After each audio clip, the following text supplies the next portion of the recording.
საპარლამენტო ოპოზიცია პარლამენტის თავმჯდომარეს პირობის დარღვევას შეადანაშაულებს. ამის მიზეზი კი სწორედ ეს შეხვედრებია, რომლის დროსაც დავით ბაქრაძემ ფოთელებსა და ზუგდიდელებს თვითმმართველობის არჩევნებში ნაციონალური მოძრაობის კანდიდატები წარუდგინა.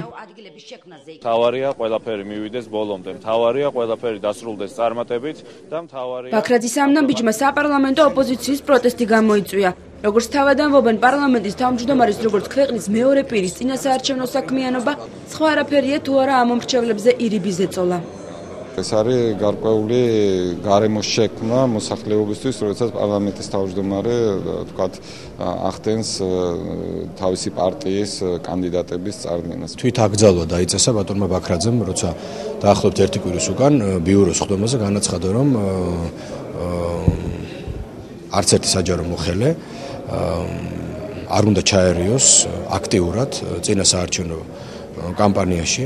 ეს პირობა დაახლოებით 1 კვირაში თვითონ ბატონო ბაქრაძემ დაარღვია და ეხლა სხვას რა უნდა მოვკითხოთ ჩვენ. აბსოლუტურად განსხვავებული მოლოდინი მქონა, მოლოდინი იმისა, რომ შეინარჩუნებდა, ფორმალურად მაინც შეინარჩუნებდა პარლამენტის თავმჯდომარე ბატონი დავითი ნეიტრალიტეტს და საარჩევნო კამპანიაში ერთი პარტიის სასარგებლოდ არ ჩაერთვებოდა, იმიტომ რომ საპარლამენტო ოპოზიციის კრიტიკის მიზეზს ვერ ხვდებიან და არც იზიარებენ უმრავლესობაში. ნაციონალები ხაზს უსვამენ, რომ ბაქრაძეს კანონი არ დაურღვევია და შესაბამისად ოპოზიცია პარლამენტის თავმჯდომარეს უსამართლოდ აკრიტიკებს. პოლიტიკურ ფიგურას აქვს უფლება მონაწილეობა მიიღოს კამპანიაში. ისინი მსოფლიოს ყველა ქვეყანაში მაგალითისთვის მინდა შეგახსენოთ რამოდენიმე კვირის წინ ერთ-ერთ შტატში იყო კონგრესის წევრის არჩევნები.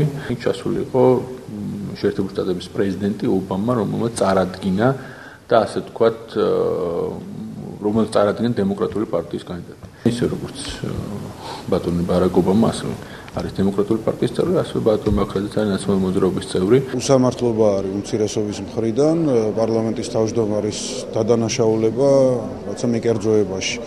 ერთი არის, როდესაც პარლამენტის თავმჯდომარე მართავს სხდომებს, თავმჯდომარეობს სესიებს თუ ბიუროს და იქ ვთქვათ აბსოლუტურად რეგლამენტის მიხედვით მოქმედებს და ამავე დროს ვთქვათ სხვა ვითარებაში ეს ადამიანი წარმოადგენს კონკრეტულ პოლიტიკურ ძალას და თავის პოლიტიკურ საპარლამენტო უმრავლესობაში უმცირესობისგან განსხვავებით ბაქრაძის წინასაარჩევნო აქტიურობაში ვერანაირ პრობლემას ვერ ხედავენ.